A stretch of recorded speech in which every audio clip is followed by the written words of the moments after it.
ये अपना mathematical tools का पहला टॉपिक आता है फंक्शन। और मैथमेटिकल टूल्स अपन फिजिक्स में सबसे पहली जो अपने को मॉड्यूल मिली है, जो शीट मिली है, वो मैथमेटिकल टूल्स की मिली है। अब मैथमेटिकल टूल्स का मतलब ये है, या टूल्स का मतलब ये है कि अपना कोई काम अगर आसान कर दे तो उसको अपन टूल्स कहते हैं, है ना। तो मैथमेटिकल टूल्स क्या है कि अपना फिजिक्स में थोड़ा काम आसान हो जाता है। तो अपन मैथमेटिकल टूल्स में जो सबसे पहला टॉपिक पढ़ते हैं वो फंक्शन पढ़ते हैं। ठीक है, ये मैथमेटिक्स है और ये जो मैथमेटिकल टूल्स अपन पढ़ रहे हैं उसमें जितने भी टॉपिक्स अपने आएंगे वो सारे टॉपिक्स अपने मैथमेटिक्स में भी आएंगे। पर अपन मैथमेटिकल टूल्स इसलिए पढ़ रहे हैं क्योंकि अपने को फिजिक्स में न्यूमेरिकल सॉल्व करने के लिए या कंसेप्ट सीखने के लिए इन टूल्स की जानकारी होना जरूरी है। टूल्स बोले तो मतलब ये जो टॉपिक्स हैं इनको आना अपने को जरूरी है। जैसे फंक्शन क्या होते हैं, फंक्शन के बाद आएगा ट्रिग्नोमेट्री, ट्रिग्नोमेट्री के बाद अपन पढ़ेंगे डिफरेंशिएशन, इंटीग्रेशन, वेक्टर्स। तो ये सारी चीजें अपने को पढ़ना इसलिए जरूरी है क्योंकि अपने फिजिक्स में ये यूज होता है। ठीक है, इसलिए अपना जो पहला टॉपिक है फिजिक्स का वो मैथमेटिकल टूल्स है। और उस मैथमेटिकल टूल्स में भी जो पहला टॉपिक है वो फंक्शन है। ठीक है, तो फंक्शन होते क्या है? फंक्शन होता है basically it is the relation between two variables. ठीक है, अपन ने 10th क्लास में भी ये चीज पढ़ी है, कोई नई चीज नहीं है वैसे ये। It is the relation between two variable. Suppose करो x और y दो वेरिएबल है, तो दो वेरिएबल्स के बीच का जो संबंध है, जो रिलेशन है, वही फंक्शन होता है। अब वेरिएबल्स जो है दो टाइप के होते हैं, एक तो होता है अपना इंडिपेंडेंट वेरिएबल और दूसरा होता है अपना डिपेंडेंट वेरिएबल। ठीक है, अब ये इंडिपेंडेंट वेरिएबल और डिपेंडेंट वेरिएबल क्या है, चलो देखते हैं इसके बारे में अपन।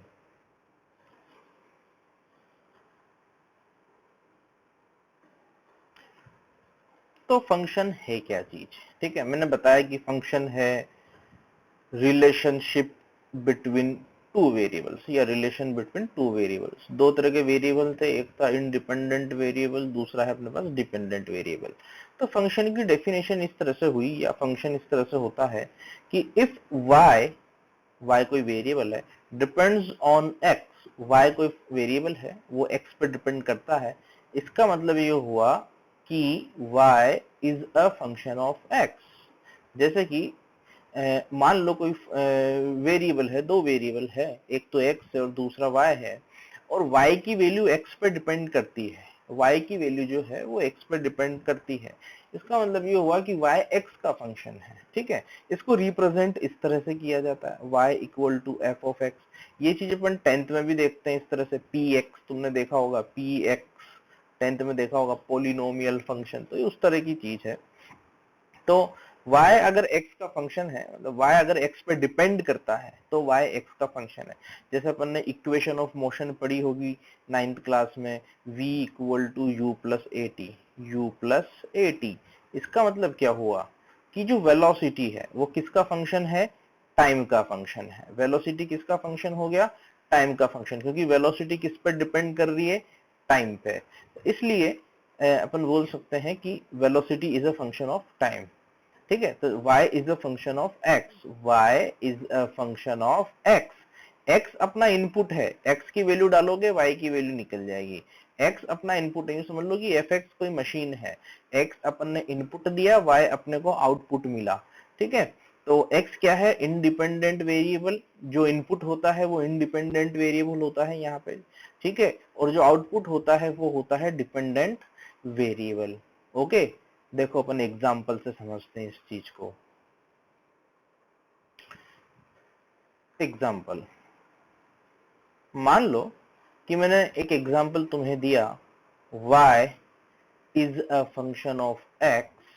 y एक फंक्शन है x का और वो x पर इस तरह से डिपेंड करता है। देखो f of x equal to x square, या मैं बोल सकता हूँ कि y equal to x square. ये दोनों में रिलेशन आ गया। देखो y equal to x square. ठीक है, ये इनपुट हो गया अपना, x की वैल्यू डालेंगे तो अपने को यहाँ पे y की वैल्यू अपने को यहाँ पे मिल जाएगी। सपोज करो मैंने तुमसे पूछा कि what is the value of f of 1, मैंने तुमसे पूछा कि f ऑफ 1 कितना होगा, तो अपने को करना क्या है, यहाँ पे x की जगह क्या लिखना है अपने को 1, यहाँ पे x में जो चेंज होगा वो यहाँ पे 1 हो जाएगा। ठीक है, तो f ऑफ 1 क्या बन जाएगा यहाँ पे 1 स्क्वायर यानी कि 1। सपोज करो मैं तुमसे पूछूं कि बताओ f ऑफ 2, तो अपने को क्या करना है, f ऑफ 2 मतलब 2 स्क्वायर यानी कि 4। सपोज करो मैं पूछूं तुमसे बताओ f ऑफ -3, तो क्या करना है, x की जगह क्या लिखना है -3, x को किससे रिप्लेस किया -3 से, -3 का स्क्वायर यानी कि 9। और देखो आगे, जैसे मान लो मैंने पूछा कि बताओ f ऑफ 1/2, तो क्या करना है, x की जगह क्या लिखना है 1/2 स्क्वायर यानी कि 1/4। ठीक है, सपोज करो मैंने तुमसे पूछा बताओ कि f of 2t, f of 2t, मतलब इनपुट में क्या दिया मैंने 2t, t होगा कुछ वेरिएबल अलग है ना, तो ये क्या बन जाएगा, ये बन जाएगा 2t का होल स्क्वायर। ठीक है, सपोज करो मैंने बोला कि f ऑफ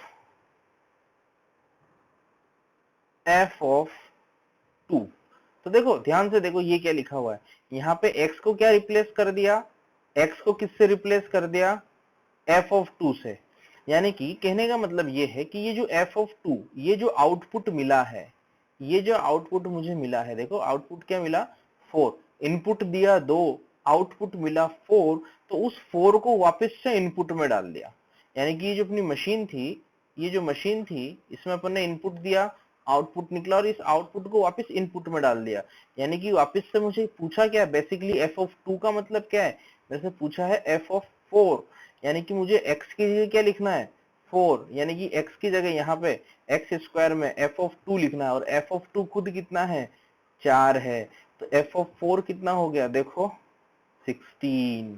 इसका मतलब ये होता है, जैसे मैं बोलूं कि what is the value of f of x, देखो यानी कि f ऑफ x में x की जगह क्या लिखा हुआ है, x को किससे रिप्लेस किया है fx से, यानी कि बेसिकली ये क्या लिखा हुआ है f ऑफ y, क्योंकि y कितना है fx, तो f of x x square है, तो f ऑफ y हो जाएगा y स्क्वायर, यानी कि और y वापस से कितना x स्क्वायर और उसका भी स्क्वायर यानी कि x की पावर 4।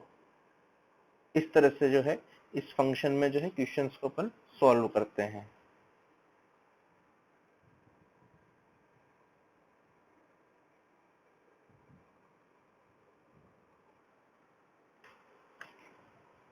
चलो नेक्स्ट एग्जांपल अपन लेते हैं।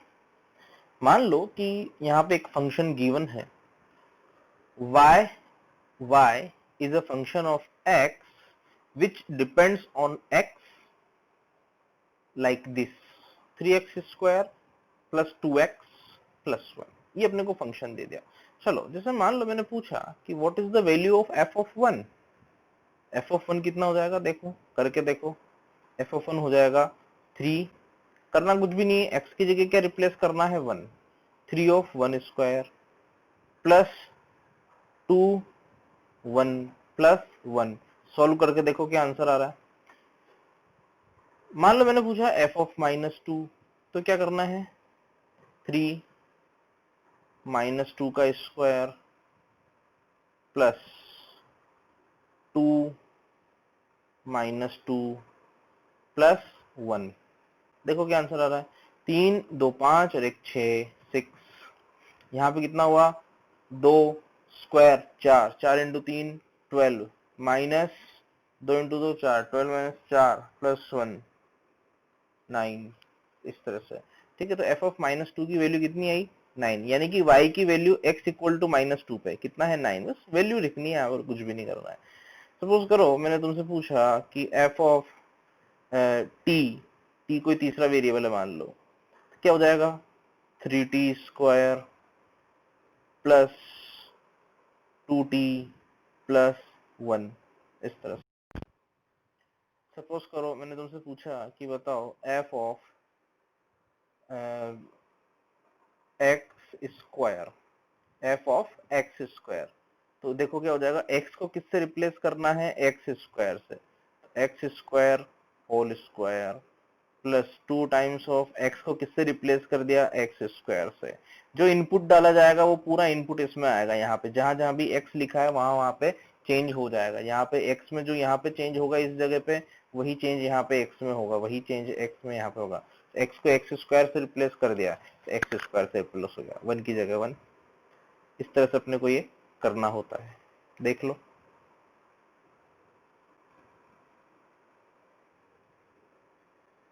चलो एक और एग्जांपल लेते हैं। मान लो कि अपने को गिवन है y equal to f of x equal to, लिखा हुआ है, मान लेते हैं रूट 4x+5, ये लिखा हुआ है, ठीक है। चलो क्वेश्चन अपन देते हैं, 4x+5। मान लो मैंने पूछा कि बताओ what is the value of f of 1, तो f ऑफ 1 मुझे क्या मिल जाएगा, x को काई से रिप्लेस करना है, 1 से, तो 4 इंटू 1+5, 4 इंटू 1+5, f ऑफ 1 मिल जाएगा। कितना मिलेगा, √9, √9 यानी कि 3। चलो f ऑफ, मान लो 0 पूछ लिया, f ऑफ 0 की वैल्यू बताओ, तो x की जगह 0 लिखना है, कितना हो जाएगा, √5 हो जाएगा। मान लो मैंने तुमसे पूछा कि f ऑफ x+1, ध्यान से देखना क्या पूछा है, f ऑफ x+1, यानी कि x को किससे रिप्लेस कर दिया, x+1 से, तो ये हो जाएगा √4 टाइम्स x को किससे रिप्लेस कर दिया, x+1 से, देखो ध्यान से, +5, ठीक है। 4x इसको सॉल्व कर लेंगे आगे, तो बन जाएगा 4x+9, क्या बन जाएगा ये बन जाएगा √4x+4+5, तो 4x+9, ठीक है। ये हो गया f ऑफ x+1। जैसे मान लो मैं तुमसे पूछ लूं कि बताओ f ऑफ 2 कितना है, ठीक है, f ऑफ 2 यानी कि x की जगह क्या लिखना है अपने को, 2, ठीक है। तो f ऑफ 2, x को किससे रिप्लेस करना है, यहाँ पे x को किससे रिप्लेस करना है, 2 से, तो 4 इंटू 2 8 + 5 √13, ठीक है। इस तरह से करना होता है।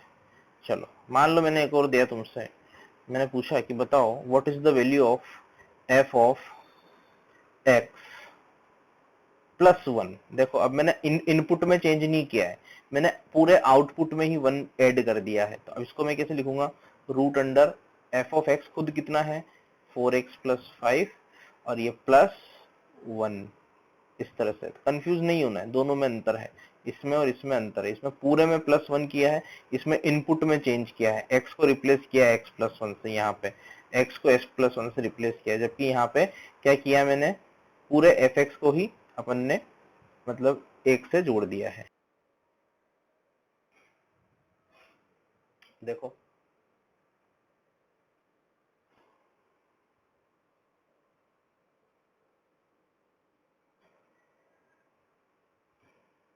चलो एक और एग्जांपल लेते हैं। मान लो कि अपने को एक फंक्शन गिवन है f ऑफ x, कोई फंक्शन है वो दे रखा है f ऑफ x, वो दे रखा है मान लो 2x-7, ठीक है।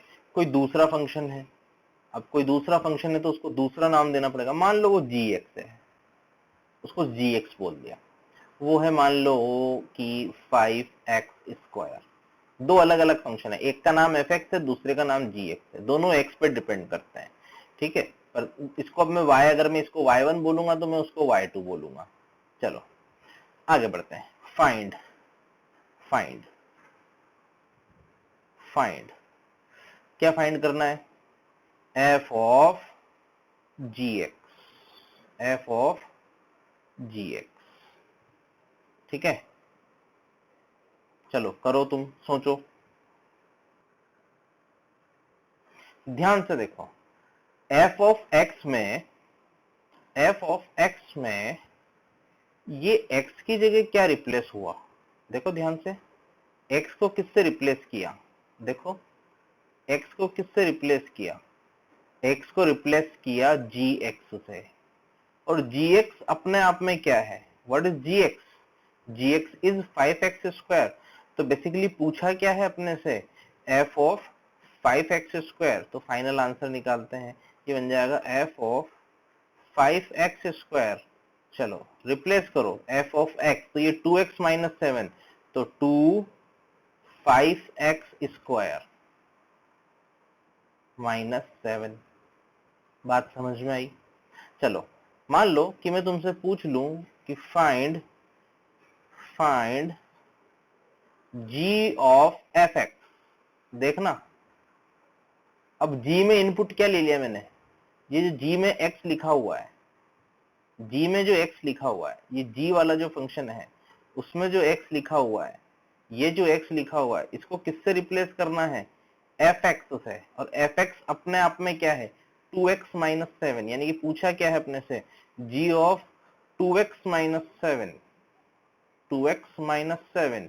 तो अब देखो ऊपर इक्वेशन gx 5x², तो g में क्या चेंज करना है, 2x माइनस 7, तो 5 2x minus 7 whole square, 2x minus 7 whole square, इस तरह से। तो ये फंक्शंस हैं, इनका अपने को ध्यान, सपोज करो मान लो मैं तुमसे पूछ लूं कि fx upon gx, f of x divided by g of x, क्या करना है, सिंपल डिवाइड कर दो इनको, f of x upon g of x क्या बन जाएगा, 2x minus 7 divided by gx कितना है, 5x²। ठीक है, सपोज करो मान लो अपने से कोई पूछ लेता कि fx plus gx, f of x plus g of x, क्या आंसर देते हैं अपन, सिंपल ऐड कर दो दोनों को, f ऑफ x कितना है, 2x माइनस 7 प्लस उसमें क्या जोड़ना है, g ऑफ x, क्या ऐड कर दिया, 5x²। ठीक है, माइनस करता तो यहाँ माइनस हो जाता, मल्टीप्लाई करता तो मल्टीप्लाई हो जाता, इस तरह से है। तो बेसिकली ये fx और gx में जो x होता है वो इनपुट होता है, ये x क्या है, इनपुट, fx में x इनपुट, gx में x इनपुट, ये पूरा आउटपुट है, ये पूरा आउटपुट है, कितना है, 5x²। यहाँ पे x में इनपुट अगर मैं डालूंगा तो ये पूरा आउटपुट है, कितना है, 2x माइनस 7। ये है मान लो ये है मतलब मामला यहाँ पे, फंक्शन का मतलब हिसाब किताब इतना ही है, इतना कर लो काफी है, इससे ज्यादा आवश्यकता नहीं है। इसके बाद के लेक्चर्स मैंने जो है डाल रखे हैं।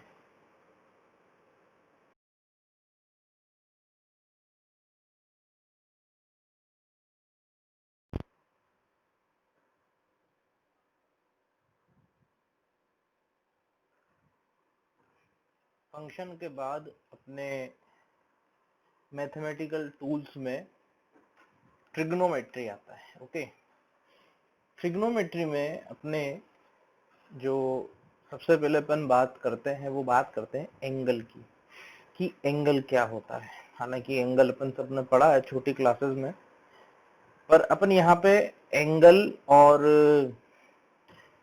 सर्कल की रेडियस और सर्कल की जो आर्क है, मैंने यहाँ पे जो डायग्राम में बना रखी है, उसके बीच में अपन रिलेशन लिखते हैं। ठीक है, ये रिलेशन बहुत इंपॉर्टेंट है, ये वाला, ये अपने को याद करना है। अभी मैं समझाता हूँ क्या चीज है। जैसे मान लो कि कोई आर रेडियस का सर्कल है, आर रेडियस के सर्किल में मैंने एक आर्क यहाँ पे लिया, एक छोटा सा आर्क है यहाँ से यहाँ तक, ये एक आर्क मैंने लिया है, ये वाला आर्क। ठीक है, अब ये आर्क सेंटर पे, ये आर्क सर्कल के सेंटर पे थीटा एंगल बना रहा है। ठीक है, आर्क की लेंथ अगर l है, एंगल अगर ये थीटा है, थीटा रेडियन, रेडियन में देखो बताऊंगा मैं रेडियन क्या चीज है। अभी तक अपन 10th क्लास तक अपन ने एंगल को डिग्री में मेजर किया होगा, या हो सकता है रेडियन भी तुमने सुना हो, बट आज से यानी कि अब से अपन एंगल को रेडियन में ही मेजर करेंगे। क्यों करेंगे, क्योंकि रेडियन इज एसआई यूनिट। इस इंटरनेशनल सिस्टम ऑफ यूनिट्स में जो रेडियन होता है वो एंगल की स्टैंडर्ड यूनिट है। जैसे लेंथ की स्टैंडर्ड यूनिट मीटर है और मास की केजी है, इस तरह से एंगल की जो स्टैंडर्ड यूनिट होती है वो रेडियन होती है। ठीक है, तो if there is a circle, यहाँ पे एक सर्किल है, सर्किल की रेडियस r है और इस सर्कल में मैं कोई l लेंथ का आर्क ले लेता हूं। ये कोई l लेंथ का आर्क लिया जो कि सर्कल के सेंटर पे थीटा एंगल बना रहा है। तो एंगल थीटा, रेडियस r और लेंथ l में जो रिलेशन होता है वो होता है l equal to r theta. l मतलब आर्क की length equal to r theta. L और R इनकी यूनिट्स सेम होनी चाहिए। जैसे L मीटर में है तो R भी मीटर में होगा, L सेंटीमीटर में है तो R भी सेंटीमीटर में होगा। ये दोनों सेम यूनिट के हैं तो जो थीटा होता है रेडियन में। रेडियन एंगल की स्टैंडर्ड यूनिट रेडियन होती है, डिग्री नहीं होती। ठीक है, तो अगर मैं एक रेडियन को डिफाइन करूं कि what is the value of 1 radian, तो मैं बोल सकता हूं कि एंगल मेड बाय, मैं यहां पे नीचे लिख देता हूं, angle made by 1 metre length arc in 1 metre radius circle. Angle made bye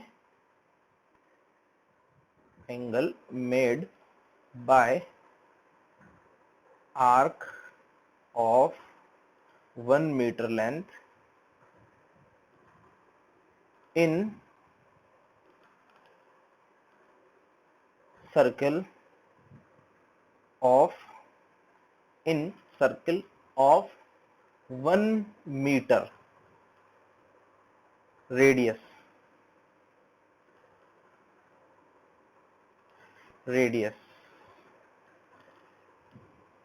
is 1 radian. एक मीटर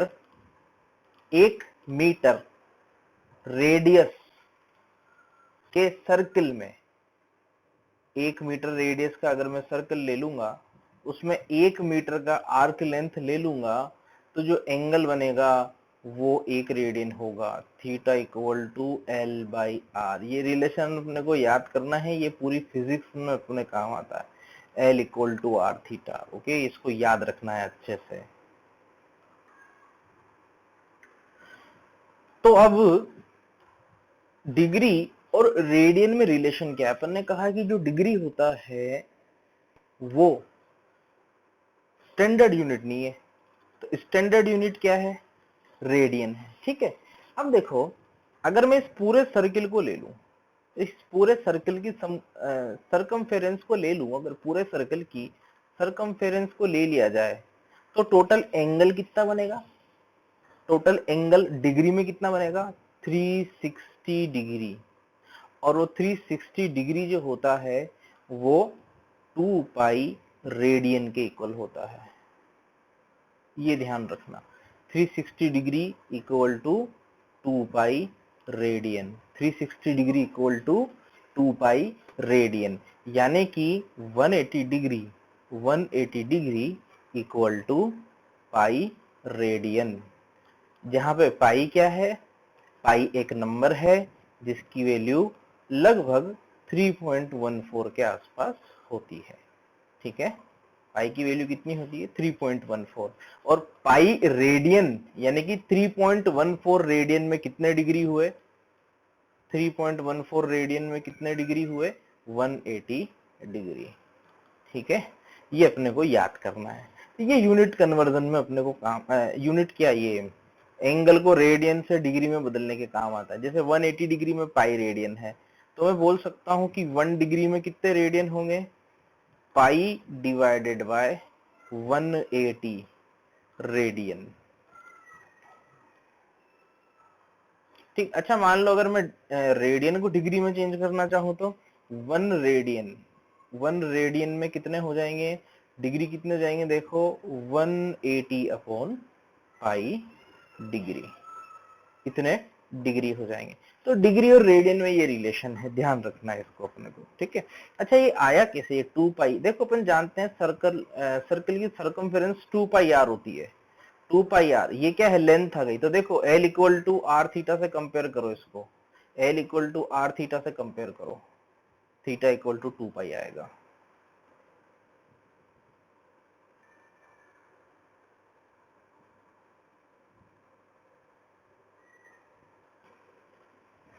चलो, तो डिग्री को रेडियन में और रेडियन को डिग्री में कैसे चेंज करते हैं। जैसे सपोज करो कि मैं तुमसे पूछूं कि 30 डिग्री में कितने रेडियन है, तो 30 डिग्री इक्वल टू कितने रेडियन हुए, 1 डिग्री में पाई अपॉन 180, तो 30 डिग्री में 30 इंटू पाई अपॉन 180, ये बन जाएगा अपने पास पाई बाई 6 रेडियन, इस तरह से बन जाएगा। जैसे मान लो मैं तुमसे पूछूं कि बताओ 60 डिग्री में कितने रेडियन हुए, तो 60 डिग्री 1 डिग्री में कितना रेडियन, पाई अपॉन 180, पाई को पाई लिखो, जब तक जरूरत ना पड़े तब तक पाई को पाई लिखो, ये बन जाएगा पाई बाई 3 रेडियन, इस तरह से, ठीक है। मैं मान लो तुमसे पूछूं कि बताओ 45 डिग्री में कितना है, तो 45 डिग्री को रेडियन में चेंज कर दो, तो 45 इंटू पाई अपॉन 180, ये हो जाएगा पाई बाई 4 रेडियन, ठीक है। रेडियन में अपना चलता है पूरा, फिजिक्स में सब कुछ रेडियन में ही चलता है, डिग्री में नहीं चलता। जितनी भी इक्वेशंस वगैरह अपन लिखेंगे उनमें थीटा जो है वो अपन रेडियन में ही लेकर के काम करते हैं, स्टैंडर्ड यूनिट क्योंकि रेडियन है। इसे कर सकते, जैसे 120 डिग्री को चेंज करना हो, 120 डिग्री हो जाएगा 120 इंटू पाई बाई 180, ये क्या बन जाएगा, देखो ये बन जाएगा 2 पाई बाई 3 रेडियन। जैसे मान लो 90 डिग्री को चेंज करना है, तो 90 degree equal to 90 into pi by 180, कितना बना, पाई बाई 2 रेडियन, इस तरह से। तो डिग्री को रेडियन में इस तरह से अपन कन्वर्ट कर सकते हैं। तो कुछ स्टैंडर्ड है, इनको याद रखना भी चाहिए, 30 डिग्री, पाई बाई 6, इनको याद रखोगे तो अच्छी बात है। 45, 90, पाई बाई 2, इस तरह से।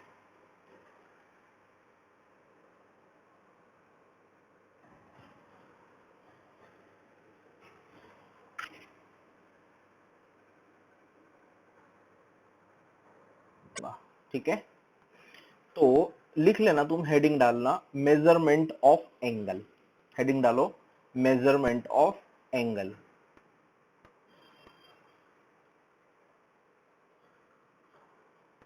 मेजरमेंट ऑफ एंगल,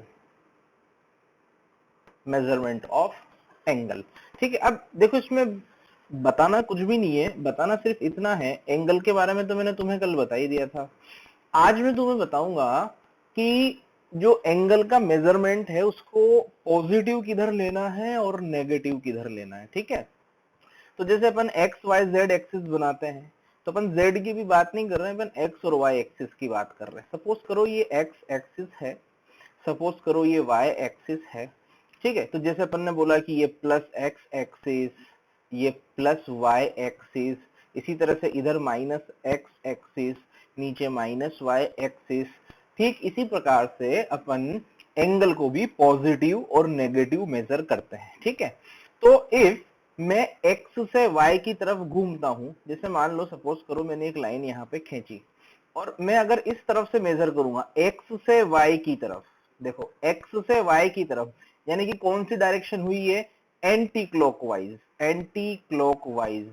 अगर एंटी क्लॉकवाइज डायरेक्शन में मेजर करना है तो इस मेजरमेंट को पॉजिटिव मेजरमेंट कहा जाता है, ठीक है।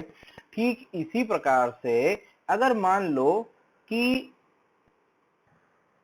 ये अपना x एक्सिस, ये अपना y एक्सिस, और अगर मान लो कि x से y नहीं माइनस y की तरफ जाएं, यानी कि अगर मान लो इस तरह से मेजरमेंट होगा तो इस मेजरमेंट को अपन नेगेटिव मेजरमेंट करेंगे।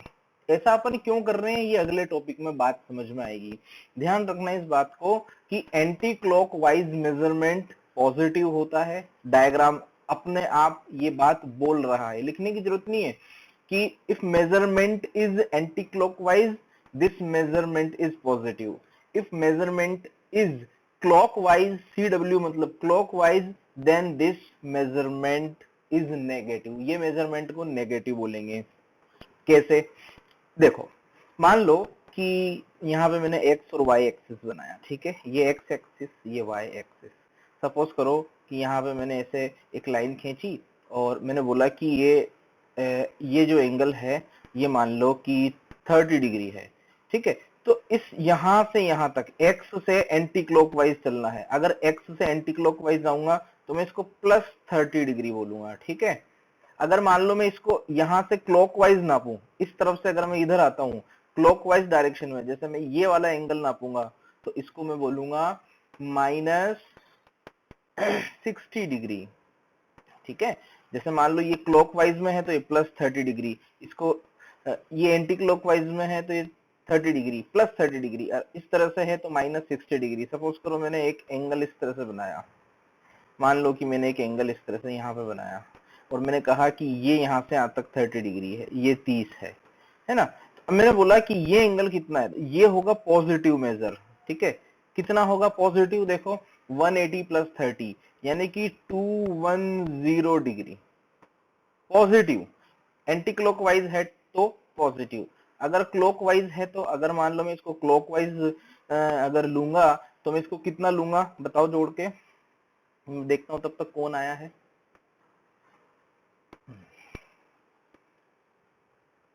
हाँ जी, तो ये कितना हो जाएगा 180 - 30 यानी कि प्लस की माइनस -150 डिग्री, ठीक है। ये मेजरमेंट अपने को याद रखना है कि अगर एंटी क्लॉकवाइज है यानी कि x से y की तरफ है तो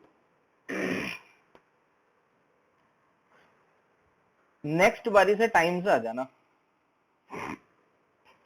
अगर एंटी क्लॉकवाइज है तो पॉजिटिव नापेंगे, क्लॉकवाइज है तो नेगेटिव नापेंगे। किसी को कोई समस्या हो इसमें तो मुझे बताओ, अपन आगे बढ़ते हैं। फिर ये सिंपल बेसिक है, मतलब इसमें कोई मतलब ऐसे रूल है, मतलब ये मान के चलना अपने को, एक रूल है ये मैथमेटिक्स का, ठीक है। मैं इसको क्लीन कर रहा हूं, ठीक है। अब हेडिंग डालना तुम ट्रिग्नोमेट्रिक फंक्शन, हेडिंग डालो ट्रिग्नोमेट्रिक फंक्शंस।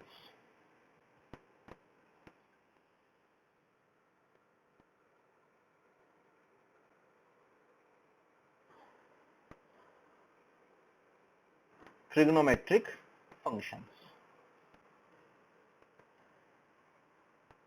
ट्रिग्नोमेट्रिक फंक्शंस, ठीक है। अब बात समझने वाली है, थोड़ी देर के लिए सब समझना क्या है, ठीक है।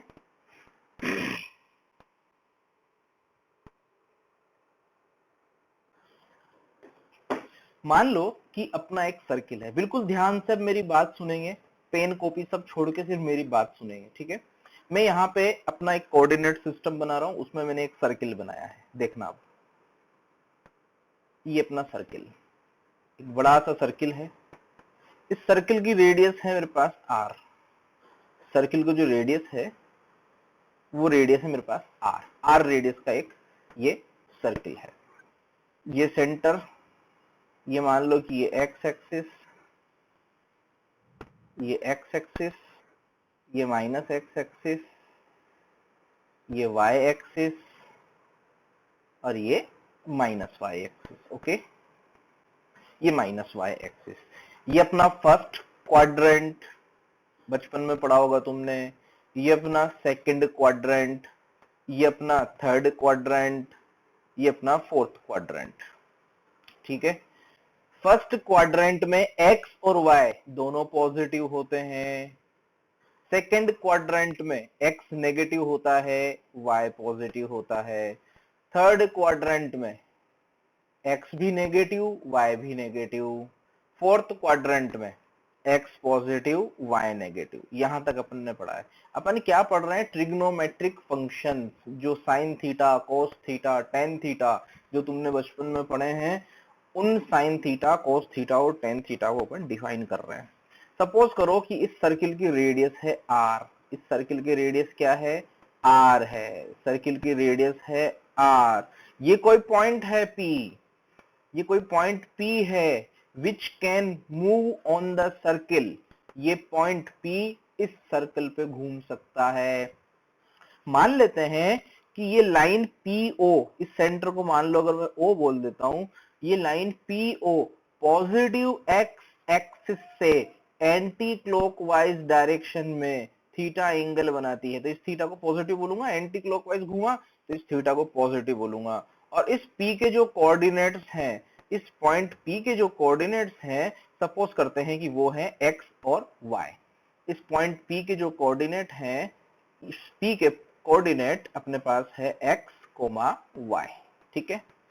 अगर ये p कोऑर्डिनेट x, y है तो एक बात मेरे को बताओ, यहां से मैं एक परपेंडिकुलर बनाता हूं, ये थोड़ा बड़ा हो गया, इसको थोड़ा छोटा करते हैं, ठीक है, इस थीटा को थोड़ा छोटा बनाते हैं, बहुत बड़ी ज्यादा जगह घेर ली इसने, थोड़ा सा इसको छोटा कर देता हूं, है ना। तो मान लेते हैं कि ये एंगल थीटा था, इस डायरेक्शन में, ये एंटी क्लॉकवाइज डायरेक्शन में प्लस थीटा है, इसको थोड़ा छोटा कर दिया मैंने।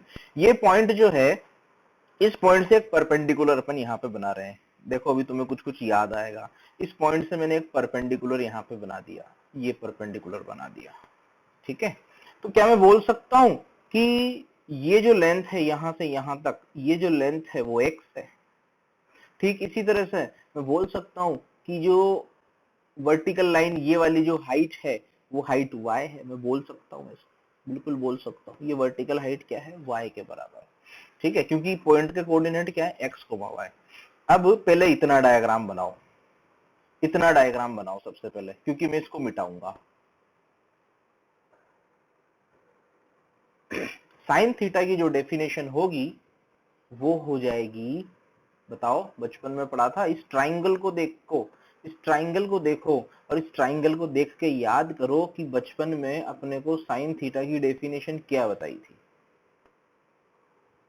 देखो साइन थीटा की डेफिनेशन के हिसाब से जो पहले याद थी, बट एक्चुअल डेफिनेशन क्या होती है, वो होती है ये देखो, इस सर्किल में इस पॉइंट P का जो y कोऑर्डिनेट है, इस पॉइंट P का जो y कोऑर्डिनेट है वो y coordinate divided by radius of circle. ठीक इसी तरह से जो cos थीटा डिफाइन है, cos थीटा जो डिफाइन है वो हो जाएगा x अपॉन r। यहाँ पे x और y क्या है, कोऑर्डिनेट ऑफ पॉइंट P। इस पॉइंट P के करस्पॉन्डिंग जो एंगल थीटा है, उस थीटा का जो साइन है वो है y अपॉन r। y मतलब y coordinate upon radius of circle.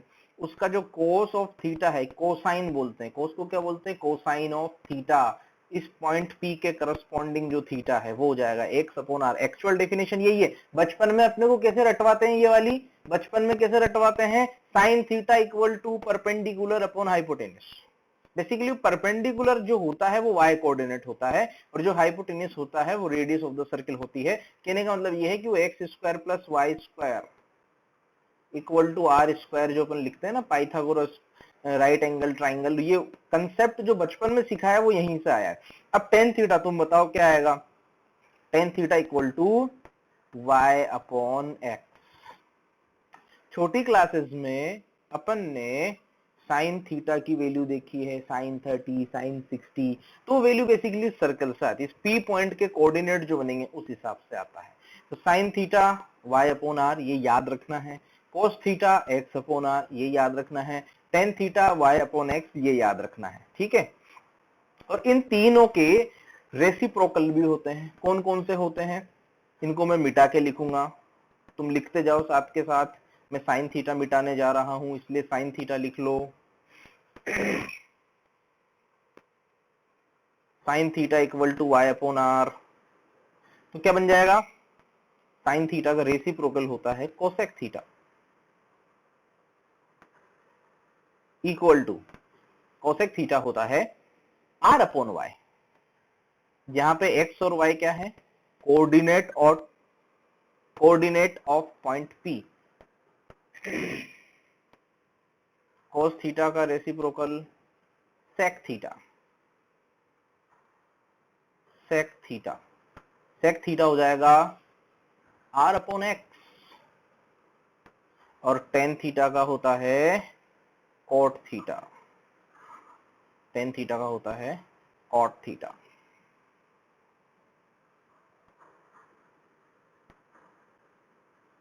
क्या हो जाएगा, x अपॉन y। ठीक है, और लास्ट में एक बात ये जरूर लिख लेना, where x and y are coordinate of point P। Suppose करो कि ये पॉइंट P फर्स्ट क्वाड्रेंट में है, सपोज करो कि पॉइंट P फर्स्ट क्वाड्रेंट में है, तो x और y दोनों पॉजिटिव। तो कौन कौन positive, sign theta, cos theta, tan theta, तीनों पॉजिटिव हो जाएंगे। y upon r positive, x upon r positive, y upon x positive. ठीक है,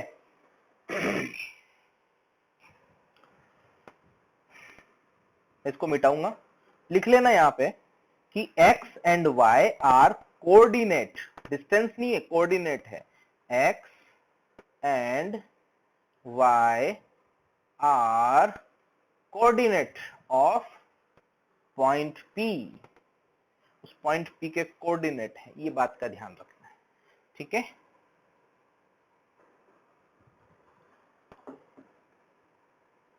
मैं इसको मिटाने जा रहा हूं,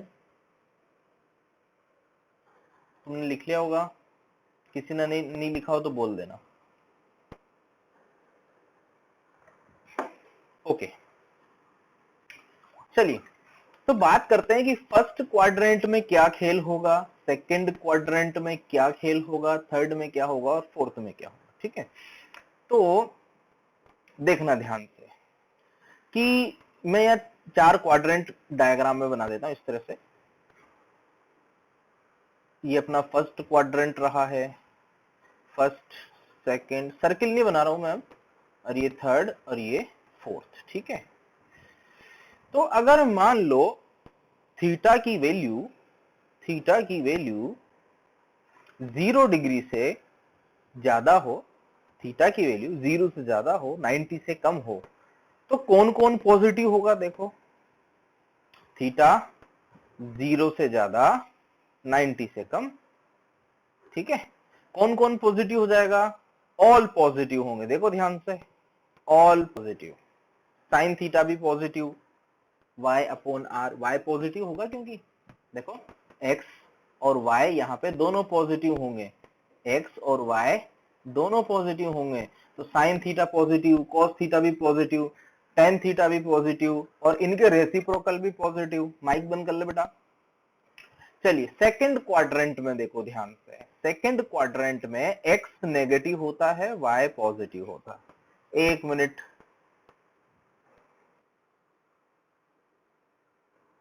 तो सेकंड क्वाड्रेंट में देखो x नेगेटिव है, y पॉजिटिव है, तो कौन कौन पॉजिटिव होगा। देखो साइन थीटा पॉजिटिव आएगा क्या, y upon r, y positive, r तो रेडियस है ही सही, यानी कि साइन थीटा पॉजिटिव आएगा। कॉस थीटा चेक करो, कॉस थीटा चेक करो, कॉस थीटा नेगेटिव बनेगा, यानी कि अगर मैं पॉइंट P को, वो जो पॉइंट P था उस पॉइंट P को सेकंड क्वाड्रेंट में ले आऊं, देखो अगर पॉइंट P सेकंड क्वाड्रेंट में आ जाएगा तो किस तरह से हो जाएगा, मैं यहाँ साइड में बना रहा हूं। देखो पॉइंट P अगर सेकंड क्वाड्रेंट में आ जाएगा तो थीटा ऐसे हो जाएगा ना, सोच के देखो, ये सर्किल बना के देखता हूँ, ये सर्किल बनाया जैसे मैंने। ठीक है, तो इस तरह से यहाँ पे पॉइंट P आ जाएगा, तो ये ऐसे सेकंड क्वाड्रेंट में इस तरह से। ठीक है, तो एक रेफरेंस के लिए मैंने बना दिया। तो सेकंड क्वाड्रेंट में पहुंच जाएगा तो थीटा ग्रेटर देन तो 90 और लेस देन 180, थीटा की वैल्यू 90 से तो ज्यादा है, 180 से कम है। ठीक है, तो ये तो ऑल पॉजिटिव। बताओ इसमें कौन कौन पॉजिटिव है, साइन पॉजिटिव होगा, साइन थीटा पॉजिटिव होगा, कोस थीटा नेगेटिव होगा, टेन थीटा वो भी नेगेटिव होगा। तो इसमें पॉजिटिव कौन है, कौन सा ट्रिग्नोमेट्रिक फंक्शन यहाँ पे पॉजिटिव आएगा, साइन थीटा पॉजिटिव आएगा। ठीक है, साइन थीटा पॉजिटिव। देखो थर्ड क्वाड्रेंट में चेक करो, थर्ड क्वाड्रेंट में ये जो तीसरा क्वाड्रेंट है इसमें x और y दोनों नेगेटिव मिलेंगे। थीटा कहां से कहां तक चला गया इस थर्ड क्वाड्रेंट में, थीटा की वैल्यू 90 से ज्यादा, 90 से तो ज्यादा है, नहीं 180 से तो ज्यादा है और 270 से कम है। डिग्री में बता रहा हूं मैं, ये रेडियन में वो π/2 से पाई हो जाएगा, है ना। डिग्री में 90 से 180 है, तो रेडियन में π/2 से पाई हो जाएगा। ठीक इसी तरह से यहाँ पे पाई से 3π/2 हो जाएगा, 270 3π/2, 90 डिग्री होता है π/2, तो π/2 π/2 π/2 π/2, 4 क्वाड्रेंट हो जाएंगे इस तरह से। बताओ अब यहाँ पे कौन पॉजिटिव है कौन नेगेटिव है। देखो साइन थीटा पॉइंट पी यहाँ पहुंच गया अपना, पॉइंट पी इस जगह पे पहुंच गया। ये बीच में सर्किल तुम मत बनाना चाहो तो पॉइंट पी यहाँ पहुंच गया, तो अब एंगल में जो नापूंगा वो यहाँ से आएगा, एंगल जो मैं नापूंगा वो यहाँ से आने वाला है। ठीक है, तो 180 से ज्यादा हो गया, 270 से कम है। यहाँ पे दोनों नेगेटिव हैं, तो y भी नेगेटिव x भी नेगेटिव, यानी कि साइन थीटा भी नेगेटिव कॉस थीटा भी नेगेटिव। पॉजिटिव कौन आएगा, सिर्फ यहाँ पे पॉजिटिव टेन थीटा होगा, बाकी सब नेगेटिव में। अब टेन थीटा पॉजिटिव तो उसके हिसाब से कॉट भी पॉजिटिव है, साइन थीटा पॉजिटिव तो कोसेक थीटा भी पॉजिटिव। ठीक है, sine theta positive cosec theta भी पॉजिटिव, ये बात ध्यान रखना। ठीक इसी तरह से टेन थीटा मतलब कोट थीटा भी पॉजिटिव है। अब इधर आ जाओ, बताओ यहाँ पे कौन पॉजिटिव और कौन नेगेटिव आएगा। यहाँ पे जो है अपने पास x तो पॉजिटिव है और y नेगेटिव है, x पॉजिटिव है y नेगेटिव है। तो बताओ मुझे, अब बात करो, cos थीटा पॉजिटिव होगा क्योंकि cos थीटा में x अपॉन आ रहा है, तो cos थीटा पॉजिटिव है तो sec थीटा भी पॉजिटिव आएगा। तो cos थीटा पॉजिटिव यानी कि पॉजिटिव cos थीटा, बाकी सब negative. Positive cos theta, remaining negative, जितने भी बच रहे हैं बाकी सब नेगेटिव है। ठीक है, साइन कोस टेन में से बात हो रही है क्योंकि कोस और सेक में थोड़ा सा फर्क है, कोई ज्यादा फर्क नहीं है, कोस का उल्टा सेक हो जाएगा इस तरह से। ठीक है, तो ये तुम्हें याद रखना है। याद रखने का तरीका देखो ये है इसका, ऐसे 4 भाग बनाना और इस तरह से याद रखना, CAST, cos positive, all positive, sine positive, tan positive. देखो ये कास्ट बन जाएगा, CAST, कास्ट, इस तरह से पढ़ना है इसको, CAST। ये याद रखने का शॉर्टकट है, याद रखने का शॉर्टकट है। कोई कुछ कहना चाह रहा है क्या, समझ गए। Cos positive, all positive, sine positive, tan positive. अब ये फोर्थ से शुरू करना है, ये फोर्थ क्वाड्रेंट, ये फर्स्ट, ये सेकंड, ये थर्ड। यानी कि फर्स्ट क्वाड्रेंट में अगर है, यानी कि 0 से लेकर के 90 के बीच है, तो सभी पॉजिटिव होंगे। 90 से 180 के बीच है तो साइन थीटा पॉजिटिव होगा।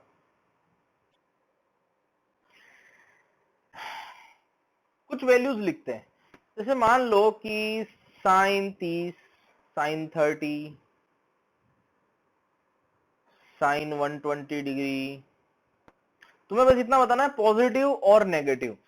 मान लो लिखा हुआ है 10 210 डिग्री, जैसे मान लो लिखा हुआ है कॉट 300 डिग्री, कॉट 300 डिग्री 300। मान लो लिखा हुआ है सेक 300 डिग्री। तुम्हें बस इतना बताना है कि ये पॉजिटिव होंगे कि नेगेटिव होंगे, सिर्फ इतना ही बताना है और ज्यादा कुछ नहीं बताना। ठीक है, सिर्फ इतना ही बताना है, पॉजिटिव है या नेगेटिव है। जैसे मैंने लिखा cos 60 डिग्री, जैसे मैंने लिखा मान लो cos 150 डिग्री, जैसे मैंने लिखा मान लो कि cosec 145 डिग्री, जैसे मान लो लिखा मैंने sec 200 डिग्री। ठीक है, जैसे मान लो मैंने लिखा कि कुछ भी ले लो, cosec ले लो एक और, चलो cosec 300 डिग्री। बताओ, बस इतना बताना है कि पॉजिटिव है या फिर नेगेटिव है, सिर्फ इतना बताना है कि पॉजिटिव है या नेगेटिव है। तुम्हारे पास 1 मिनट का टाइम है। चलो अब देखो साइन 30 डिग्री, तो 30 डिग्री कौन से क्वाड्रेंट में है, ऐसे कास्ट बना लो यहाँ पे, कास्ट CAST, ऐसे कास्ट बना लो। बेटा बोलो मत, माइक ऑफ कर लो। साइन 30 डिग्री, साइन 30 डिग्री क्या हो जाएगा, इसकी वैल्यू कितनी है उससे मतलब नहीं, अभी सिर्फ अपन क्या देख रहे हैं, पॉजिटिव होगा या नेगेटिव होगा। तो 30 डिग्री यानी कि फर्स्ट क्वाड्रेंट, तो फर्स्ट क्वाड्रेंट में तो सब पॉजिटिव होते हैं, तो ये तो पॉजिटिव होगा। चलिए साइन 120 डिग्री, 120 डिग्री मतलब 90 से ज्यादा 180 से कम, यानी कि सेकंड क्वाड्रेंट में साइन पॉजिटिव आएगा। tan 210 डिग्री, tan 210 डिग्री कौन सा क्वाड्रेंट है, थर्ड क्वाड्रेंट, 180 से ज्यादा 270 से कम, तीसरे क्वाड्रेंट में tan पॉजिटिव होता है, पॉजिटिव। ठीक है, इनकी वैल्यू अपन बाद में निकालेंगे, अभी सिर्फ अपन पॉजिटिव नेगेटिव देख रहे हैं।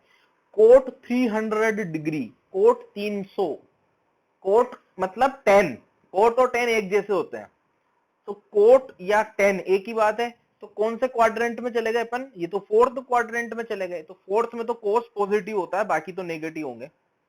चलिए सेक 300, सेक यानी कि कोस, सेक मतलब कोस मतलब यूं मत समझना इक्वल है, सेक यानी कि कोस का मतलब है कि उसका रेसिप्रोकल है, दोनों पॉजिटिव होंगे।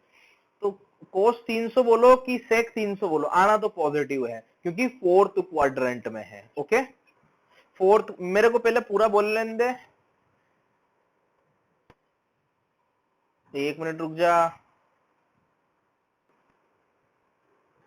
cos 60 degree, 60 degree first quadrant positive ही होना है।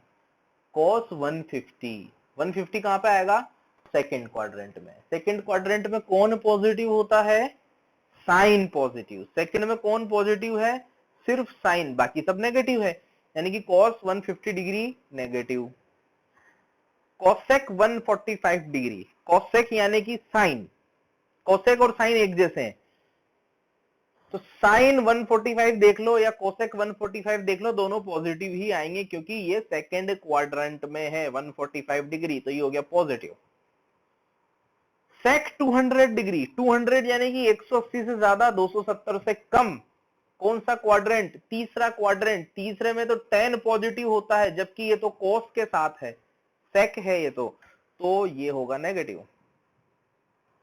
कोसेक 300 डिग्री, कोसेक मतलब साइन, 300 डिग्री मतलब फोर्थ क्वाड्रेंट, देखो घूम के कहां आ जाएंगे अपन, यहाँ पे फोर्थ वाले में आ जाएंगे। फोर्थ में कौन पॉजिटिव होता है, कॉस पॉजिटिव होता है, जबकि ये कोसेक है नेगेटिव। बात समझ में आई। तो ये जो चार्ट है, यहाँ पे अपने वो सर्किल था, सर्किल में अपन ने ये अपनी एक्स एक्सिस और वाई एक्सिस बना रखी है, और ये जो 4 पॉइंट्स है 0 डिग्री के करस्पॉन्डिंग, 90 डिग्री, 180 डिग्री और 270 डिग्री के करस्पॉन्डिंग जो पॉइंट्स हैं, वो पॉइंट्स मैंने यहाँ पे बना दिए हैं। एक मैं चार्ट यहाँ पे बनाने जा रहा हूँ, वो चार्ट तुम्हें मतलब फिल करना है, उस चार्ट को भरना है। ठीक है, मैं चार्ट बनाता हूँ। तो यहाँ पे चार्ट मैंने बना रखा है, sine 0 degree, sine 90, sine 180, sine 270 degree में। ओके, तो sine 0 degree y upon are, तो 0 डिग्री पे y कोऑर्डिनेट कौन सा बनेगा, देखो 0 अपॉन आर। क्या आंसर आया, साइन 0 कितना मिला, 0, साइन 0 कितना मिला, 0। Cos 0 degree x upon r, x कितना है, r, आर अपॉन आर कितना बन जाएगा, 1, या लिख देता हूं, चलो 1 लिख देता हूं मैं, आर अपॉन आर क्या बन जाएगा यहाँ पे, 1। टेन थीटा, टेन 0 डिग्री, तो y upon x 0 upon are, देखो 0 अपॉन आर क्या बना, 0 बन गया। 90 के लिए काम करो, 90 डिग्री पे sine 90 degree, r upon are, देखो y अपॉन आर यानी कि r upon r 1। cos 0 degree x upon r, 0 upon r, 10 90 degree 1/0 not defined. ठीक है, 10 90 डिग्री बनेगा 1/0, ये नॉट डिफाइन हो जाएगा। ठीक है, कभी कभी अपन इसको इनफाइनाइट बोल देते हैं, पर वो बोलना सही नहीं है। 10 90 डिग्री नॉट डिफाइंड, 90 से अगर थोड़ा सा छोटा है या थोड़ा सा बड़ा है, जैसे 90 से थोड़ा सा छोटा ले लो, ठीक है, या 90 से थोड़ा सा बड़ा ले लो, तो उसको मैं इनफाइनाइट बोल सकता हूं। पर एग्जैक्ट 90 डिग्री पे 1 एग्जैक्ट 0 बनेगा जो कि डिफाइन नहीं होगा। तो 10 90 डिग्री एक्चुअली में नॉट डिफाइन है ना, ये क्रॉस का मतलब है नॉट डिफाइन। ठीक है, तुम यहाँ लिख लेना, पूरा जगह कम है इसलिए मैं नहीं लिख रहा हूँ, ये नॉट डिफाइन है, ब्लैंक छोड़ दो उसको चाहो तो। ठीक है, 180 पे आ जाओ। अब 180 डिग्री साइन 180, साइन मतलब y अपॉन आर, तो 0 upon r 0। Cos 180 minus r upon r, cos 180 कितना बना, माइनस आर अपॉन आर, क्या हो जाएगा ये -1। Ten 180 degree y upon x, वापिस से 0 बन गया ये 0। ठीक है, 270 पे आ जाओ अब 270 पे। तो साइन 270 देखो y upon r minus r upon r क्या बन जाएगा -1। Cos 270 degree 0 upon x coordinate लेता ना, 0 अपॉन आर, तो ये वापस 0 बन जाएगा। टेन 180 डिग्री 180 270 डिग्री क्या बन जाएगा 270, टेन 270। देखो वापस से देखो y upon x minus r upon 0, again not define, ये डिफाइन नहीं होगा। टेन 90 डिग्री या टेन 270 डिग्री डिफाइन नहीं है। ठीक है, तो यहां से एक बात समझ में आ रही है कि जो साइन थीटा की वैल्यू है, साइन थीटा की जो वैल्यू है वो 1 से ज्यादा नहीं हो सकती, -1 से कम नहीं हो सकती। डेफिनेशन से देखो, sine theta max to max जा सकता है 1, क्योंकि y की मैक्सिमम वैल्यू हो सकती है यहाँ पे ये वाली, देखो y मैक्सिमम यहाँ पे हो सकता है r के इक्वल, साइन थीटा मैक्सिमम 1 हो सकता है, और मिनिमम कितना हो सकता है y माइनस आर, तो -1। ठीक इसी तरह से जो cos थीटा है, cos थीटा की जो वैल्यू आएगी वो आ जाएगी अपने पास -1 से 1, और टेन थीटा की जो वैल्यू आती है y अपॉन एक्स, देखो टेन थीटा की जो वैल्यू आएगी माइनस इनफाइनाइट से लेकर के इनफाइनाइट तक। ठीक है, अगर तुम इसको ऐसा लिखना चाहो तो ऐसे लिख दो, और अगर मैंने तुम्हें फंक्शंस की तरह जो बताया था साइन थीटा बिलोंग्स टू, देखो बड़ा ब्रैकेट लगाएंगे -1 से 1 तक, ऐसे भी लिख सकते हो इसको, cos theta, cos theta belongs to, cos theta की वैल्यू -1 से 1, मतलब इसकी रेंज आ गई है। tan theta belongs to, tan theta belongs to, ठीक है, ये क्या हो जाएगा, tan थीटा की वैल्यू कहां से कहां तक आएगी बताओ, माइनस इनफाइनाइट से इनफाइनाइट। ठीक है, तो साइन कोस टेन में अपना काम हो जाता है, कोस कोट सेक और कोसेक की इतनी जरूरत अपने पड़ती नहीं है, ज्यादा उसका यूज आता नहीं है, अपने ज्यादातर यूज अपने साइन और कोस का ही पड़ेगा आगे चल के। ठीक है, तो at least sine theta, cos theta और टेन थीटा का तो फिजिक्स के नजरिए से याद रखना, साइन थीटा की रेंज, कोस थीटा की रेंज और टेन थीटा की रेंज, कम से कम इन तीन की रेंज तो याद रखना, बाकी की तुम्हें मैथ्स में डिटेल में बताएंगे इसमें। ओके, चलिए अब एक चार्ट और बना देता हूं मैं तुम्हारे, एक चार्ट में और बना देता हूं। ये चार्ट अपने को याद रखना है, इसमें थीटा इक्वल टू 0 डिग्री, ये डिग्री है 0 डिग्री, 30 डिग्री, 37 डिग्री और 53 डिग्री वाली जो वैल्यूज हैं वो अप्रोक्स वैल्यू है, एग्जैक्ट वैल्यू नहीं, बाकी सभी वैल्यू एग्जैक्ट वैल्यू है। ठीक है, तो ये अपने को चार्ट याद करना है किसी भी कंडीशन पे, चाहे तुम कैसे याद करो, ये चार्ट अपने को पता होना चाहिए। ओके, तो ये जरूर याद रखना कि 37 और 53 की एग्जैक्ट वैल्यू नहीं है, ये बस अपने को याद रखना। ओके, तो पिछली क्लास में मैंने तुम्हें बताया था कि साइन 30, कोस 30 और ये सारी वैल्यूज वगैरह निकालने का और चार्ट बनाने का मैंने तुम्हें बताया था कि किस तरह से वैल्यू वगैरह निकालते हैं। जैसे साइन थीटा की वैल्यू निकालना मैंने बताया था y upon r, cos theta की वैल्यू बताई थी मैंने x अपॉन आर, इस तरह से वो एक ट्राइंगल अपन ने बनाया था, उसमें बेस, हाइट, वो सब चीज थी। ठीक है, और एक चार्ट बना करके अपन ने कुछ वैल्यूज अपन ने जो है साइन थीटा, कोस थीटा और टेन थीटा की लिखी थी, जो कि अपने को याद भी करना है। अपन आज बात करेंगे कि अगर अपना जो एंगल है वो 90 से ज्यादा है, सपोज करो मैंने तुमसे पूछा, एग्जाम्पल मैंने पूछा तुमसे कि साइन 120 डिग्री की वैल्यू क्या है। ठीक है, मैंने तुम्हें ये तो सिखा ही दिया था पिछली क्लास में कि पॉजिटिव होगा कि नेगेटिव होगा, है ना। जैसे मैंने 4 क्वाड्रेंट बनाए थे, तुम्हें याद आ रहा होगा, CAST, इस तरह से सिखाया था ना, शॉर्टकट बताया था। ए मतलब ये फर्स्ट क्वाड्रेंट था, ये सेकंड था, ये तीसरा था, ये चौथा था। All positive, sine positive, tan positive, cos positive. तो 120 डिग्री जो है सेकंड क्वाड्रेंट में आता है, तो साइन 120 डिग्री होगा तो पॉजिटिव। ठीक है, अब अगर मान लो कि अपने को इस तरह से निकालनी हो, अगर एंगल अपना 90 से ज्यादा हो, ठीक है, 90 से ज्यादा हो, तो अपन किस तरह से उसकी वैल्यू निकालते हैं। ठीक है, तो उसका देखो ये है फॉर्मूला, मैं ये मिटा रहा हूं अभी। उसका फॉर्मूला ये है कि अगर मान लो कि एंगल जो है अपना, जो अपना एंगल है, एंगल जो है वो है n into 180 degree, 180 degree plus minus theta. अब तुम सोच रहे हो कि क्या लिख दिया, अभी समझ में आ जाएगा धीरे धीरे। n कोई इंटीजर है, n क्या है, कोई इंटीजर है, 180 डिग्री ये तो तुम जानते ही हो, प्लस माइनस थीटा। अगर ये अपना एंगल हो तो sine, sine of n into 180 degree, n मतलब अगर n की वैल्यू मैं 1 लिख दूंगा तो 180 बन जाएगा, n की वैल्यू 2 लिख दूंगा तो 360 बन जाएगा, इक्वल टू प्लस और माइनस, जो कि अपन ये कास्ट रूल से निकाल लेंगे। कास्ट रूल बताया ना, 1 2 3 4 क्वाड्रेंट वाला, जैसे 120 डिग्री था तो वो पॉजिटिव ले लेंगे, प्लस या माइनस साइन, देखो साइन का साइन, ये n इंटू 180 खत्म हो जाएगा और ये साइन थीटा बचेगा। ठीक है, अब ये रटना नहीं है, इसको मैं आगे तुम्हें सिखाऊंगा। ठीक इसी तरह से कॉस ऑफ n इंटू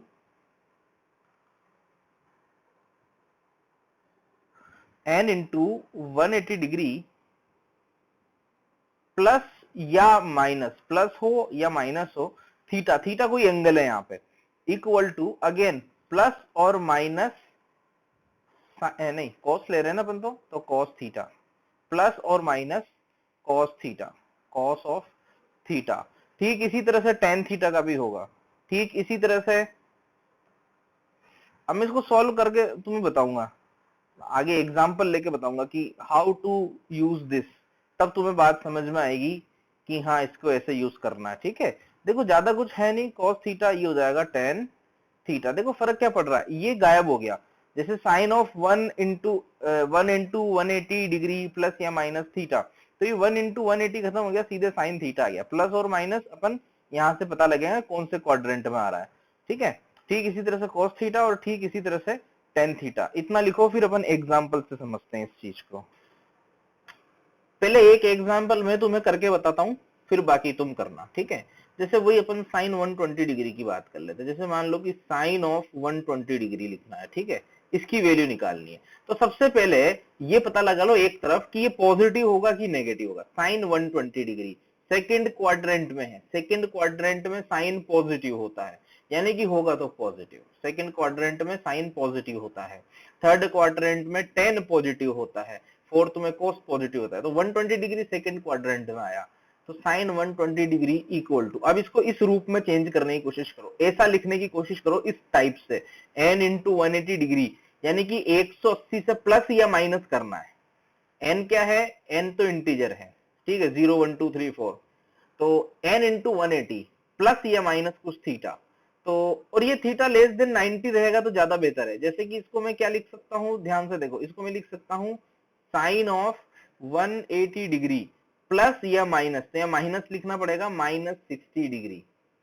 देखो इससे मिलान करके देखो, इससे मिलाओ इसको, साइन 120 को मैं क्या लिख सकता हूँ, इस रूप में कैसे लिख सकता हूँ, 180 माइनस 60, तो उसका मैं क्या हो जाएगा, देखो साइन थीटा, देखो मिलाओ यहाँ पे, साइन थीटा, यानी कि मैं इसको क्या लिख सकता हूँ, साइन थीटा, यानी कि साइन 60 डिग्री, और प्लस लूंगा कि माइनस लूंगा, 120 डिग्री है, 120 डिग्री है, पॉजिटिव आएगी इसकी वैल्यू, तो प्लस लगा दिया।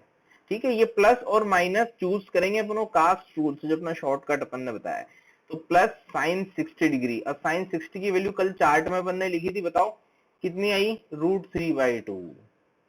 ठीक है, √3/2, इस तरह से कैसे लिख सकता हूँ, cos 300 को मैं कैसे लिख सकता हूँ, इसको मैं लिख सकता हूँ कॉस 180 प्लस 120 लिख दूंगा तो 120 वापस से फिर वो 90 से ज्यादा आ गया।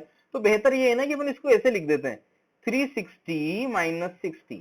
ऐसा करने से क्या हुआ कि जो 360 है ये बेसिकली देखो क्या लिखा हुआ है, ये लिखा हुआ है कॉस ऑफ n यानी कि 2 इंटू 180 डिग्री, या फिर पाई रेडियन में अगर लिखो तो पाई, तो 2 इंटू 180 माइनस 60। तो अब मिलाओ कॉस वाला फॉर्मूला, कॉस वाला फार्मूला मिला के देखो। अब सबसे पहले चेक करो कि कॉस 300 डिग्री पॉजिटिव आएगा कि नेगेटिव आएगा। तो कॉस 300 डिग्री कौन से क्वाड्रेंट में है, फोर्थ में।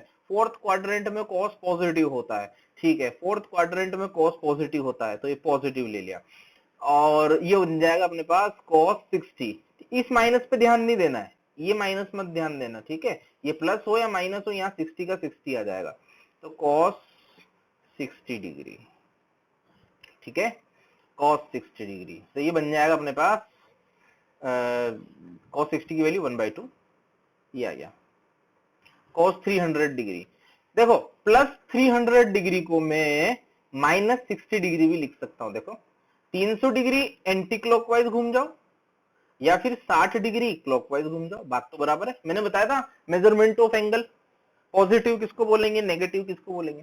तो इसको मैं cos माइनस 60 भी लिख सकता हूँ, ठीक है। इस तरह से वैल्यूज निकालनी होती है, ज्यादा अपने काम आता नहीं है फिजिक्स में, तो इस पे ज्यादा ऐसा फोकस करने की जरूरत नहीं है। कुछ फॉर्मूलेज में बता दूंगा डायरेक्ट, जिसको तुम याद करके भी काम चला सकते हो अपना फिजिक्स में, और जब तक जरूरत पड़ेगी तब तक तुम्हें मैथमेटिक्स में सिखाई देंगे ये चीज। देखो इस 135 को मैं क्या लिख सकता हूँ, tan 180 डिग्री माइनस 45 डिग्री, ऐसे लिख सकता हूँ क्या, देखो। और tan 135 यानी कि सेकंड क्वाड्रेंट में साइन पॉजिटिव होता है, बाकी सब नेगेटिव होते हैं। तो ये तो tan है तो नेगेटिव होगा, तो माइनस 10 की जगह 10 और ये 45 की जगह 45, और tan 45 कितना होता है, -1। ओके, इस तरह से अपने को वैल्यूज जो है अपन निकाल सकते हैं। sec 210 डिग्री की वैल्यू निकाल के बताओ, सब लोग निकालो, अपनी चैट लिस्ट में आंसर दो। बन गया मेरे पास sec 210 डिग्री, तो ये हो जाएगा sec 210 को देखो मैं क्या लिख सकता हूँ, 180 प्लस 30। इस तरह से लिखो कि ये वाला जो एंगल है जैसे 30, ये 90 से कम होना चाहिए, 180 प्लस 30। अब ये sec 210 डिग्री थर्ड क्वाड्रेंट में, tan पॉजिटिव, tan या cot पॉजिटिव, बाकी सब नेगेटिव, यानी कि ये तो नेगेटिव आएगा, माइनस sec की जगह लिख दिया sec, और 30 डिग्री की जगह में क्या लिख दूंगा, 30 डिग्री। सोल्व करो, sec 30 यानी कि cos 30 का अपोजिट, cos 30 होता है √3/2, तो ये बन जाएगा 2/√3, 2/√3। ये आंसर आ गया इसका, ठीक है। चलो तुम सही आंसर दे रहे हो तुम सभी लोग, और तुम लिखते जाओ। ध्यान रखना sine of minus theta equal to minus sine theta, cos of minus theta equal to cos theta, यहाँ माइनस नहीं आता, कॉस में माइनस नहीं आता, tan of minus theta equal to minus tan theta. ठीक इसी तरह से ये वाले देखो, साइन 90 प्लस थीटा है तो कॉस थीटा, 90 माइनस थीटा है तो भी कॉस थीटा। 90 से प्लस में जाओ कि 90 से माइनस में जाओ, ये दोनों कॉस में आता है, क्योंकि फर्स्ट और सेकंड दोनों क्वाड्रेंट में साइन पॉजिटिव होता है। साइन 90 माइनस थीटा बना के देखो, यहाँ पे 90 प्लस और 90 माइनस, 90 माइनस जाओगे तो इधर जाएगा, 90 प्लस जाओगे तो इधर जाएगा, तो कोस 90 माइनस थीटा साइन थीटा, कोस 90 plus theta minus sine theta, tan 90 plus theta cot theta, tan 90 minus theta cot theta. मैं उतना ही तुम्हें बता रहा हूँ जितना अपने फिजिक्स में काम आने वाला है, ठीक है। चलो इन सबको लिखो, इनको याद भी करना है। Sine 180 minus theta minus sine 180 minus theta sine theta, sine 180 plus theta minus sine theta, cos 180 minus theta minus cos theta, cos 180 plus theta minus cos theta, tan 180 minus theta minus tan theta, 180 plus theta plus tan theta. Sine और cos याद हो जाएगा, ten अपने आप याद हो जाएगा, इतना याद करो करके इसको रिकॉर्ड कर रहे हो। तो ये कुछ फॉर्मूलेज और यहाँ पे लिखे हुए हैं, तुम लोग देख लो और इसको याद करो, ठीक है। ये लिखा हुआ है sine a plus b equal to sine a into cos b plus cos a into sine b. अगर यहाँ बीच में माइनस है तो यहाँ माइनस आ जाएगा, ठीक। इसी तरह से cos of a plus b लिखा हुआ है cos a cos b minus sine a sine b, यहाँ प्लस है तो यहाँ माइनस होता है। ठीक इसी तरह से अगर यहाँ माइनस है तो यहाँ प्लस हो जाएगा। ठीक है, इसी तरह से tan का फार्मूला है tan a plus b equal to tan a plus tan b divided by 1 minus tan a into tan b। ठीक इसी तरह से tan of a minus b का फॉर्मूला है tan a minus tan b divided by 1 plus tan a tan b। ठीक है, cos of 2 theta को solve करो, 2 थीटा को लिख दो थीटा प्लस थीटा, तो ये क्या बन जाएगा cos ए cos b माइनस sin ए sin b से cos theta minus sin theta value डाल के देखो पिछले फॉर्मूलों में, तो ये बन जाएगा cos square theta minus sin square theta. ठीक है, अगर मान लो इसको मैं पूरा sin थीटा में कन्वर्ट करूं, यानी कि cos स्क्वायर थीटा को लिख दूं अगर मैं 1 माइनस sin स्क्वायर थीटा, जो सबसे पहला फॉर्मूला बताया था, sin square plus theta cos square, sin square theta plus cos square theta 1, तो cos स्क्वायर थीटा को लिख दो 1 माइनस sin स्क्वायर थीटा, तो बन जाएगा 1 minus 2 sin square theta, 2 sin square theta. ठीक इसी प्रकार से अगर मान लो मैं sin स्क्वायर थीटा को कन्वर्ट कर दूं 1 माइनस cos स्क्वायर थीटा में, तो बन जाएगा 2 cos स्क्वायर थीटा माइनस 1। ये भी अपने को याद करना। अब यहाँ से देखो इन दोनों से ये वाला और ये वाला, यहाँ से sin स्क्वायर थीटा की वैल्यू देखो क्या लिखी जा सकती है, sin स्क्वायर थीटा की वैल्यू, sin स्क्वायर थीटा यहाँ से बन जाएगा, देखो ध्यान से 1 माइनस cos 2 थीटा बाई 2 करके देखो, 1 माइनस cos 2 थीटा बाई 2, देखो cos 2 थीटा, ये 1 को इधर रहने दो, cos 2 थीटा को 1 के साथ ले आओ, sin स्क्वायर थीटा और 2 को उधर ले जाओ, और जो 2 बचेगा उसको नीचे लेके आ जाओ, तो ये बचेगा। करके देखना, जिनको नहीं भी हो रहा हो करके देखना इसको कन्वर्ट। ठीक इसी तरह से इसको cos 2 थीटा और इसको अगर मैं इकट्ठा करूंगा तो यहाँ से मैं क्या लिख सकता हूँ, देखो cos स्क्वायर थीटा की वैल्यू क्या लिख सकता हूँ यहाँ से मैं 2 थीटा की टर्म्स में 1 plus cos 2 theta divided by 2, ये भी अपने को याद करना है। ठीक है, ठीक इसी तरह से tan ऑफ 2 थीटा की वैल्यू में क्या लिख सकता हूँ, देखो फॉर्मूला बताया था tan a plus tan b upon 1 minus tan a tan b, वो फॉर्मूला लगाओ, 2 थीटा को लिख दो थीटा प्लस थीटा, तो tan theta plus tan theta 2 times of tan theta divided by 1 minus tan theta into tan theta, तो क्या बन जाएगा वो tan square theta, tan square theta, ये बन जाएगा tan 2 थीटा, इस तरह से। ओके, ये है बात। तो ये भी अपने को तो यहाँ पे कोई ट्रायंगल है अपने पास, कोई भी रैंडम ट्रायंगल, इसमें 3 एंगल है ए बी सी, ए के सामने वाली साइड ए, बी के सामने वाली बी, सी के सामने वाली सी है, तो जो साइन रूल अपना होता है वो साइन रूल होता है small a upon sine A equal to B upon sine b, trigonometry mathematics में आता है, बहुत बड़ा चैप्टर है, सी अपॉन साइन सी। ठीक है, ये अपने को याद करना है, A upon sine A equal to B upon sine B equal to C upon sine C. ठीक इसी तरह से कोसाइन रूल होता है, कोसाइन रूल, देखो कोसाइन रूल क्या है, जैसे मान लो मुझे लिखना है कॉस ऑफ एंगल सी, जैसे लिखना अपने को cos of angle c equal to, देखना अब कॉस ऑफ एंगल सी लिखना है ना, तो ये बनेगा अपने पास बी स्क्वायर प्लस स्मॉल, ये साइड है small B square plus small C square minus small A square upon 2bc। ठीक इसी तरह से कॉस बी, अब तुम देखो कॉस बी क्या बनेगा, एक मिनट रुक जा,